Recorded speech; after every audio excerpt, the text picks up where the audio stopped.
Hey everyone, welcome back to Kingdom of Learning. This is a very important video for all those students who want to take admission in Delhi University in the session 2022 और 23.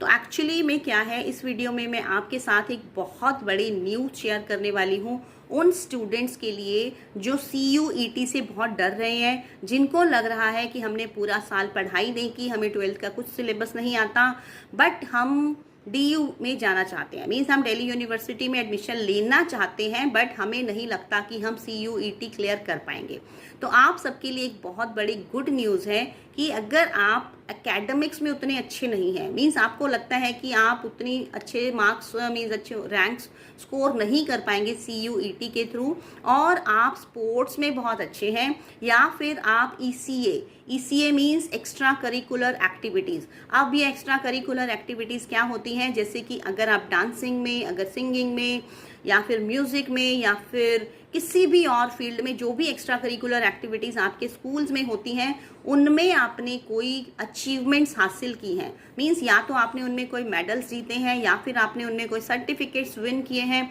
या फिर आपने किसी तरह से अपने school को, अपने स्टेट को, या फिर अपने कंट्री को रिप्रेजेंट किया है कहीं पर, तो आपके लिए CUET से बचने का बहुत बड़ा एक उपाय है। तो अब आप सोच रहे होंगे कि वो क्या है। यस, तो CUET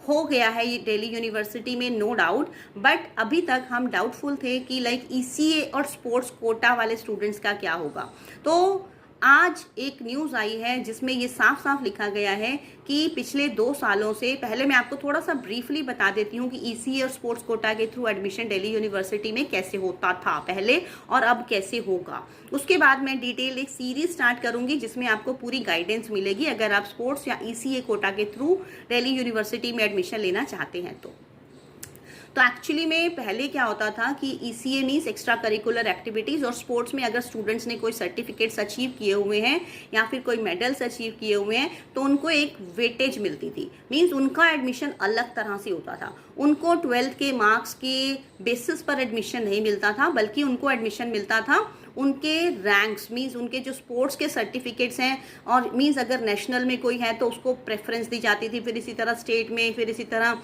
inter state, district, school level, इस तरह से होता था, जोनल लेवल्स वगैरह में। तो अब क्या होगा कि स्पोर्ट्स में और ECA में पहले इस तरह से एडमिशन हो जाता था, मीन्स क्लास 12 के मार्क्स मैटर नहीं करते थे, उन बच्चों के लिए करते थे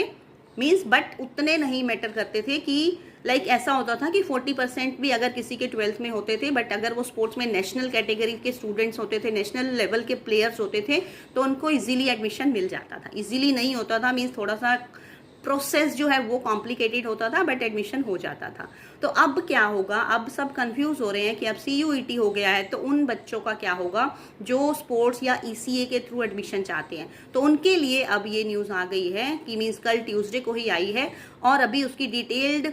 मीन्स गाइडलाइंस आनी बाकी हैं। जैसे ही वो आएंगी मैं आपको वो भी बता दूंगी। तो please subscribe to the channel for that, and please share this video with others also because it's very useful, और वीडियो को लाइक कर देना एंड में अगर आपको अच्छी लगे तो अब ये है कि अब दिल्ली यूनिवर्सिटी ने ये क्लियर कर दिया है कि पहले क्या होता था कि पहले ट्रायल्स होते थे और मीन्स आपका जो सर्टिफिकेट्स की वेटेज होती थी तो उसके बेसिस पर आपका एडमिशन होता था। बट अब क्या होगा, पिछले 2 सालों से ट्रायल्स नहीं हो रहे थे। ट्रायल्स का मतलब होता था कि आपको यूनिवर्सिटी के कॉलेजेस में जाकर परफॉर्मेंस देनी होती थी, मीन्स आपको अगर कोई स्पोर्ट्स में है तो आपको वो खेल कर दिखाना होता था, कोई और एक्टिविटी में आप पार्टिसिपेट करते थे तो वो करके दिखाना पड़ता था कि हाँ मैंने ये सब किया हुआ है। बट पिछले 2 सालों से कोविड की वजह से ये चीज़ें बंद थी, मीन्स ट्रायल नहीं हो रहा था, सिर्फ सर्टिफिकेट्स के बेसिस पर और क्लास 12 के जो भी मार्क्स होते थे उनके बेसिस पर एडमिशन हो रहा था। तो अब क्या होगा, अब आपकी जो 75% वेटेज है वो मिलेगी आपके ट्रायल्स को, मीन्स अब दोबारा से ट्रायल स्टार्ट हो रहे हैं इस साल से, मीन्स जो 2022-23 के जो एडमिशन्स हैं उसमें आपके ट्रायल्स फिर से होंगे, और 25% वेटेज जो है वो CUET को मिलेगी। So this is a really great news, क्योंकि अगर आप किसी स्पोर्ट्स में, किसी ईसीए एक्टिविटी में अच्छे हैं तो आपको टेंशन लेने की ज़रूरत ही नहीं है। आपको क्या करना है, आपको सिर्फ अपने फील्ड में, मीन्स जिस भी फील्ड में आप अच्छे हैं उसकी प्रैक्टिस पर जोर देना है और आपको CUET में अपीयर होना है। और अगर बहुत ज़्यादा मार्क्स नहीं भी आएंगे अगर आपके CUET में, तो भी आपको एडमिशन मिल जाएगा अगर आपके ट्रायल्स में जो परफॉर्मेंस है वो अच्छी होगी, क्योंकि उसको 75% वेटेज मिलेगी और 25% वेटेज मिलेगी आपके CUET को। सो होपफुली अगर आप स्पोर्ट्स या ECA के थ्रू एडमिशन चाहते हैं दिल्ली यूनिवर्सिटी में, तो आपके लिए आपका रास्ता थोड़ा सा क्लियर हो जाएगा, थोड़ा इजी हो जाएगा। प्रोसेस कॉम्प्लिकेटेड होता है, उसके लिए मैं फिर से बोलूँगी कि आप एक तो हमारी DU की, दिल्ली यूनिवर्सिटी की प्ले लिस्ट को चेक कर लें। उसमें स्पोर्ट्स, ECA कोटा से रिलेटेड बहुत सारी डिटेल्ड वीडियोज़ ऑलरेडी अपलोडेड हैं और इस साल भी प्रोसेस ऑलमोस्ट सेम रहेगा। मीन्स सिर्फ ये होगा कि पहले जो 12th के मार्क्स होते थे और सर्टिफिकेट्स होते थे, उसकी जगह पर अब 25% वेटेज जो है वो CUET के स्कोर्स को मिलेगी। बस यही डिफरेंस होगा, बाकी सब प्रोसेस सेम होगा। बाकी आपको पूरी गाइडेंस चाहिए, जब फॉर्म्स निकलेंगे कैसे भरने हैं, कैसे एडमिशन होगा, सब कुछ हम आपको गाइडेंस पूरी प्रोवाइड करवाएंगे। So that's it. I think आपको बात समझ में आ गई होगी कि what do I mean to say, क्योंकि अगर आप क्लास 12th के स्टूडेंट्स हैं, जो पुराने स्टूडेंट्स हैं उनको तो अच्छे से समझ में आ गया होगा, बट अगर आप क्लास 12th के स्टूडेंट्स हैं तो आप एक बार दोबारा से इस वीडियो को चेक करें या फिर पुरानी वीडियोज़ को स्पोर्ट्स ECA से रिलेटेड जो भी हैं उनको चेक कर लेंगे तो आपको अच्छे से समझ में आ जाएगा। So thank you so much for watching this video. I request you to share this with others and subscribe to the channel if you are new to it, and please like the video if you found it useful. Thank you.